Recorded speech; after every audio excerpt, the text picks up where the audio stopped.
The Oogieloves is often remembered not just as a bad movie, but as one of the lowest grossing major theatrical releases ever. Between its paper-thin plot, random celebrity cameos, and forced audience interaction, the oddball film became an easy punchline. But creator Ken Weiselman attributes its failure on something else entirely: marketing. Before becoming a producer, Weiselman worked as a toy licensor and marketer for shows like Thomas the Tank Engine and Teletubbies, helping turn them into cultural phenomena. During a dispute with Teletubbies creator Ann Wood over a film adaptation, he shifted focus to another property, My Bedbugs.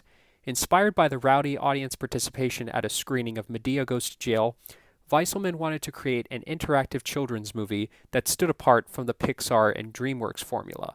In lieu of violent and more mature kiddie fare, Weiselman banked on this appealing to a very young demographic.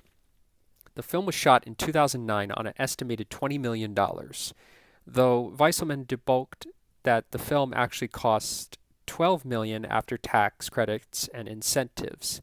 It sat on the shelf for 3 years, originally slated for an unknown release in 2011, until eventually settled on Labor Day 2012, which we'll get to that eventually, while Weiselman patented the movie's audience interaction system.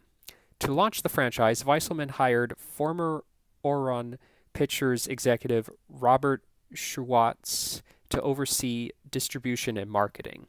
Over $20 million were poured into billboards, TV advertisements, and paid mommy blog promotions.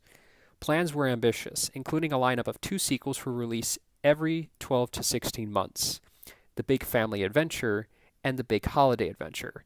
In addition to the marketing blizz, $3 million was allotted to an ad campaign promoting a toy line and other merchandise.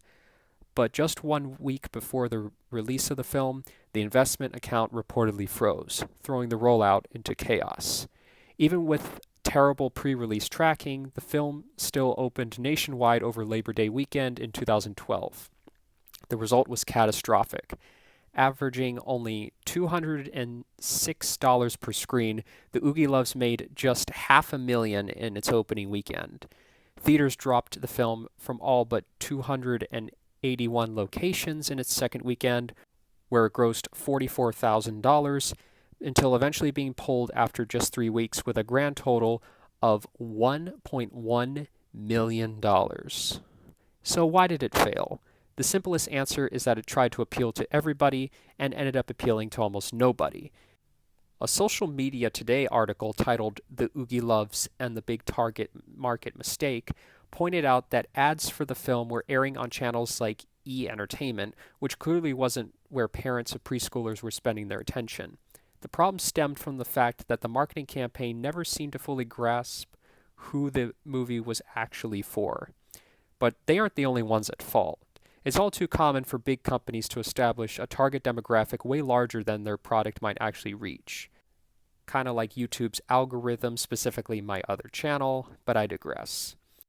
Internet marketing, especially online, identifying your audience is everything. You need to study who's actually engaging with your product, find out what niche it serves, and tailor your message directly to those. Once you get their attention, you follow up and build from there. And that's where the Oogieloves failed.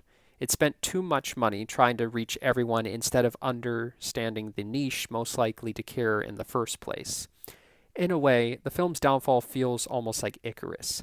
The creators flew too close to the sun, believing that they could manufacture the next giant children's phenomenon through sheer scale and marketing power alone, but without a clearly defined audience, all that money and ambition had nowhere to land. So what did you guys think? Post your suggestions for what other topics I should touch on film down below. Thanks for watching. And as always, it's better to live in a series of OLs than what ifs.